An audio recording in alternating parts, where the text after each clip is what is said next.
to Between Two Bookshelves. I'm Becca, and I'm here with Dr. Kristi McHugh. So, Dr. McHugh, would you like to introduce yourself? Sure.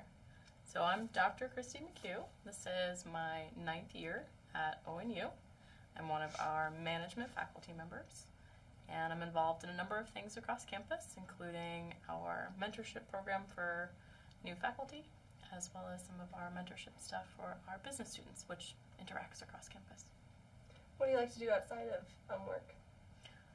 I can't say that I have a lot of free time outside of work. When I do, I enjoy reading.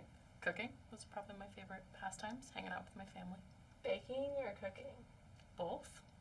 I enjoy the precision that's required with baking, but sometimes I just like experimenting and doing my own thing, which is better suited to cooking. That's true. Okay, so for now, the real question.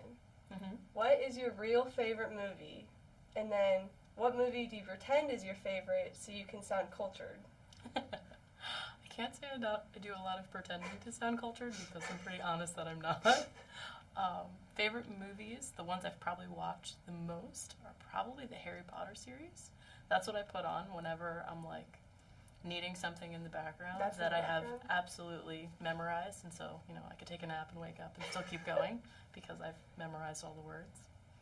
Definitely like a lot of like 80s movies, like Breakfast Club, that kind of thing too. It's like before I was alive. Before I was alive too. They were actually mostly came out early 80s. I'm a late 80s baby. Okay. They're still good though, even though they're old. They are. I think my mom just introduced me to 10 Things I Hate About You. Mm-hmm. That's now one of my background movies. That's a good one. That's a good one. Okay. So now to get into the more professional stuff. What do you study, and then how do you work on that, and what does that look like? Yeah, my area is management. I specifically specialize in leadership, and so it's anything around bringing people together, motivating them to complete their tasks. I kind of have a strange background in terms of my undergrad degree, where I have an undergraduate degree in bioengineering, and so some of my most recent research has brought those two areas together, looking at what leadership looks like in a collective situation. So a collective would be like a really large group, essentially. How'd you end up in management? Well, after I completed my undergrad, I did an MBA program, and I knew that I loved the programming aspect and I loved studying bioengineering, but one day I might want to move up in terms of management. And then after doing the MBA, I realized I really liked the leadership piece and wanted to go further into that. So I kind of went from studying all biological systems and all environments to only studying humans and only at work. So in a weird way, it kind of worked. But so some of my research is more programming based, and I do a lot of simulations. And other times it involves a lot of survey work and talking to people, observing them in their natural habitat, that kind of thing. So are you glad that you have your undergrad experience in that management?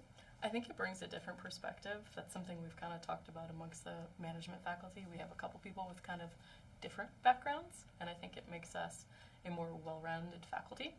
And it definitely makes things nice with research. Sometimes it can be really hard to get management samples for research, and with simulations, all I need is a computer. And so it can kind of supplement the data I am able to collect. Very interesting. For our last question, what brings you to ONU, and what do you love about being here? So I'm originally from New York, and so my entire family lives in a 2-town radius in the middle of Long Island, and so they were all quite surprised when I decided to come to Ohio. And I actually found out about ONU with one of our previous associate deans reaching out and encouraging me to apply. And then once I looked into it, I realized it was really a balanced institution, meaning from a faculty standpoint, there was an emphasis on teaching, but also research and an encouragement to do service. And I came from a pretty big research school where teaching was the annoying thing you did on Tuesdays and Thursdays. And so I love the idea of being surrounded by colleagues who actually enjoyed interacting with the students, because that's what I've always loved most. And so finding a place where those things were valued and I was able to put my full efforts into teaching was pretty awesome. It's really cool. So actually I lied. We have one more question. How much does a polar bear weigh? to break the ice. Thank you for coming to Between Two Bookshelves.